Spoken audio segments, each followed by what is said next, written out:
Hello guys, അങ്ങനെ ഈ മാസത്തെ നാട്ടിൽ നിന്നുള്ള രണ്ടാമത്തെ പെട്ടിയും എത്തിക്കഴിഞ്ഞിരിക്കുന്നു.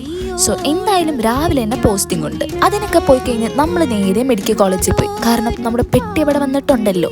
സോ ഉച്ചയ്ക്ക് തന്നെ നമ്മുടെ പെട്ടി എത്തിയിരിക്കുന്നു. പക്ഷെ നമുക്ക് പോസ്റ്റിംഗ് ഉള്ളതുകൊണ്ട് അതെടുക്കാൻ പറ്റിയില്ല. അതുകൊണ്ട് പോസ്റ്റിംഗ് കഴിഞ്ഞ് നേരെ വന്നതും നമ്മൾ പോയി പെട്ടിയൊക്കെ എടുത്ത് തിരിച്ച് ഹോസ്റ്റലിൽ വന്നു. ഇത്തവണ നമുക്ക് ആവശ്യത്തിന് അധികം ഒരുപാട് സാധനങ്ങൾ വീട്ടിൽ നിന്ന് കൊടുത്തിട്ടുണ്ടായിരുന്നു. ഈ ഹോസ്റ്റലിൽ നിൽക്കുന്ന പിള്ളേർക്ക് എത്രയൊക്കെ പെട്ടി നാട്ടിൽ നിന്ന് വന്നെന്ന് പറഞ്ഞാലും എത്രയൊക്കെ ഫുഡ് വാങ്ങിയെന്ന് പറഞ്ഞാലും മതിയാവില്ല.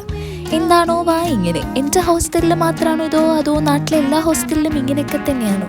എന്തായാലും ഇത്തവണത്തെ പെട്ടി എന്നുള്ള സാധനങ്ങളൊക്കെ പൊട്ടിച്ച് മെല്ലെ നമ്മൾ ഒരു നീക്ക് ഫുഡ് അടിയൊക്കെ കഴിഞ്ഞു.